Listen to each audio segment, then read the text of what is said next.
अस्सलाम वालेकुम, back to my channel. वालेकुम सलाम का कमेंट लग रहे हैं। फिर वीडियो देखेगा, वीडियो अच्छी लगे तो लाइक भी कर दीजिएगा। ये खूबसूरत सा ड्रेस जो है जी, ये मैंने सेल भी किए हैं। आप लोगों ने लेने थे तो मेरे ख्याल में काफ़ी सारी मेरी बहनों ने लिए और उनकी यही फरमाइश थी कि ये जो सूट है ना हम स्टिच करके भी बता दें। आज मैं इस सूट को जो है जी वो कटिंग करने वाली हूँ। खूबसूरत सा हम फ्रॉक कटिंग करेंगे। ब्लॉक प्रिंट में है सूट, मैंने श्रिंक कर लिया है, कोई कलर आउट नहीं हुआ है। इसके ऊपर जो हल्का फुल्का सा ये ग्लिटर जो था ना, जो एक्स्ट्रा ऊपर से उतर रहा था, वो भी श्रिंक करने के बाद बिल्कुल सेट हो गया। और बाकी का ये देख लें, खूबसूरती वैसे की वैसी ही है। ठीक है जी, अब नया सूट भी दिखा देती हूँ कि वो उसका लुक कैसा है और श्रिंक किया हुआ भी दिखा देती हूँ। ठीक है जी, ये श्रिंक नहीं किया हुआ, ये अभी वैसे का वैसा ही है। और ये श्रिंक किया हुआ है, तो आपके सामने पड़े हुए हैं। सबसे पहले जो है मैं कमीज़ की जो है बैक साइड उतारूंगी। मुझे हल्का सा जो है खुला सा फ्रॉक रखना है और इसके नीचे मुझे जो है ऑर्गेन्जा लगानी है, इसलिए मैं फ़्रॉक का घेर भी बहुत ज़्यादा ओवर खुला नहीं रखूँगी, बस मुनासिब सा घेर ही रखेंगे। तो इसलिए मैं आपके साथ जो है वो शेयर करती हूँ मैं लंबाई कितनी रखूँगी, चौड़ाई कितनी रखूँगी। आप प्रेस देख सकते हैं कि मैं इसको सीधी साइड से ईजीली प्रेस कर रही हूँ। हालाँकि नहीं करते हैं ब्लॉक प्रिंट को, लेकिन ये ब्लॉक प्रिंट इतना ज़बरदस्त है ना, ये देखें बिल्कुल नाइस आ रही है इसकी फिनिशिंग। अदरका फ्रॉक जो मैं कटिंग कर रही हूँ ना, इसके नीचे जो है ना मुझे 7-7 इंच की जो ऑर्गेन्जा है ना, वो उसकी खूबसूरती करके उसका पैच सा बना के लेसेस लगा के वो मुझे इसके नीचे लगानी है। इसलिए मैंने इसकी लेंथ जो है वो पहले से कम ले ली है, इसलिए फिर भी आपको मैं इसकी लेंथ बता देती हूँ। कपड़े की लेंथ जो है वो मैंने 28 इंच ले ली है और घेरा जो इसका मैंने रखा है वो भी आपके साथ शेयर कर देती हूँ। घेरा इसका मैंने रखा है 26.5 इंच। तो इसी तरह से आप भी ले लें और इसको डबल कर लें। 9 साल की बच्ची का सूट है जी। मैं इसमें ये भी बता दूं ताकि आप लोगों की कन्फ्यूजन रह जाती है कि जी आपने हमें ये नहीं बताया कि कितने साल की बच्ची का सूट है। बड़ा साइज़ भी बना रही हैं, मेथड यही होगा जिस तरह से मैं बता रही हूँ आप इस तरह से कर लें। घेरा थोड़ा खुला रख लें जितना आप पसंद करते हैं। अब हमने इसके फ्रंट के पीसेस उतारने हैं। फ्रंट के पीस जो हम लेंगे उनकी लंबाई तो बिल्कुल हमारी इसी के लंबाई के मुताबिक ही होगी। जितना हमने फ्रंट साइड लिया, बैक साइड लिया, उतना ही फ्रंट साइड हमारा होगा। लेकिन इसमें हमें ये फ़र्क होता है कि 6 इंच की हमने इसमें चौड़ाई ज़्यादा लेनी होती। 6 इंच की मतलब दोनों पीस की 6 इंच ज़्यादा। अब ये डबल कपड़ा है, अब आपको इस तरह से बता देती हूँ, इस तरह से। अब ये भी डबल है, टोटल 12 इंच और इस तरह से 6-6 इंच। ये देखें, ये डबल कपड़ा है, ये भी डबल कपड़ा है। इस तरह ये 6 इंच का कपड़ा आपने एक्स्ट्रा लेना होता है अनरखा की कटिंग के लिए। अब हम इसके ऊपर रख के ना इसको फोल्ड कर लेंगे। डबल ही फोल्ड है हमारे पास। अब ये हमने फ्रंट वाली साइड रखनी है, इस साइड हमने कर दिया, इधर से हमने इसको बिल्कुल बराबर रख लेना इसके साथ।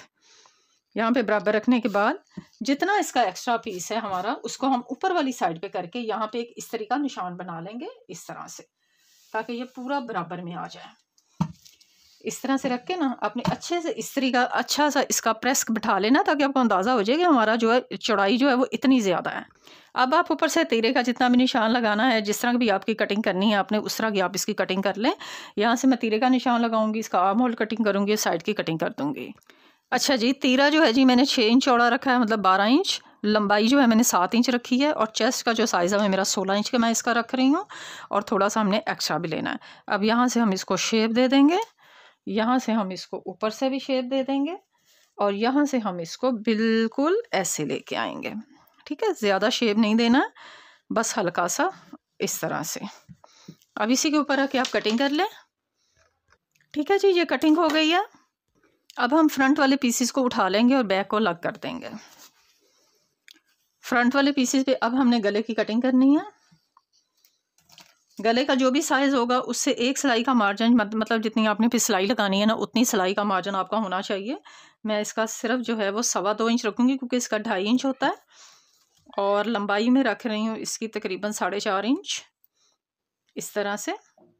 और इसको यूँ मैं शेप दे दूँगी। तो ये हो गई गले की कटिंग। उसी तरह से पीसेस पड़े हुए हैं जिस तरह से मैंने आपको डबल करके दिखाए। अभी मैंने कुछ नहीं किया, ये देखें जितना भी इसका एक्स्ट्रा भी वैसे का वैसे ही पड़ा हुआ है। तो यहाँ से आपने इसको गले की कटिंग कर देनी है। अब इस पॉइंट पे आके हमने इसको अब अलग अलग करना है, क्योंकि हमने इसको दरखे का शेप देना है। इसको इधर ले आए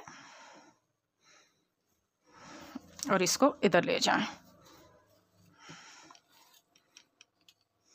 पहले एक पीस को बिछा लें, बिल्कुल सीधा रखना है।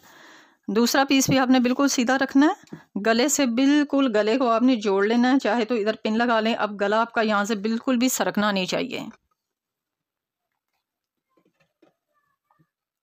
क्योंकि नेक अगर यहाँ से ज़रा सा भी स्लिप हो गया ना तो आपका गले का शेप ख़राब हो जाएगा, इसलिए मैं यहाँ पिन लगा रही हूँ।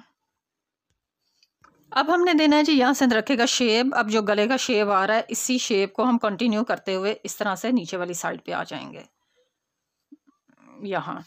बस ये हमने कटिंग करके ये पीस उतार देना है और ये हमारा पूरे का पूरा रखा रेडी हो जाएगा। ये देखें मैं एक पीस ऊपर से उठा रही हूँ,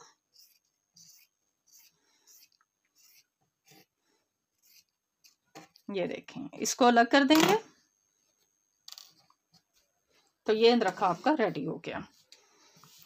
ये देखें जी ये हो गया। अब इसके बाद हमने करनी होती है इस साइड की कटिंग। अब इसी कटिंग को हम उल्टा करके यहाँ पे ले जाएंगे और बिल्कुल सेम वही कटिंग जो हमने उस साइड पे की है वही कटिंग हम इस साइड पे भी कर देंगे। और सेंटर का हमने निशान जो है वो लाजमी लगाना है, फ्रंट पे भी लगाना है, बैक पे भी लगाना है, ताकि जब इसको हम जोड़ें तो हमारे पास ये निशान जो है ये लाजमी होना चाहिए। ये देखें मैंने फ्रंट पे भी लगाया हुआ है, ये देखें। अब ये गला जब यहाँ आएगा तो ये हम अंदरखा जो है ना इस तरह से कटिंग होता है, अंदरखा फ्रॉक जिसको कहते हैं, ये वाला। यही रेडीमेड रखा होते हैं, इतने इजी कटिंग हो रहे होते हैं और आप लोगों को समझ नहीं आ रही होती कि कैसे इसको स्टिच करना है, कैसे करना है। तो आप इस तरह से कटिंग ज़रूर ट्राई करें और मैं आपको नेक्स्ट वीडियो में बताऊंगी कि इसके ऊपर लेस कैसे लगाते हैं। तो इंशाल्लाह नेक्स्ट वीडियो के लिए इजाज़त दें। अल्लाह हाफिज़।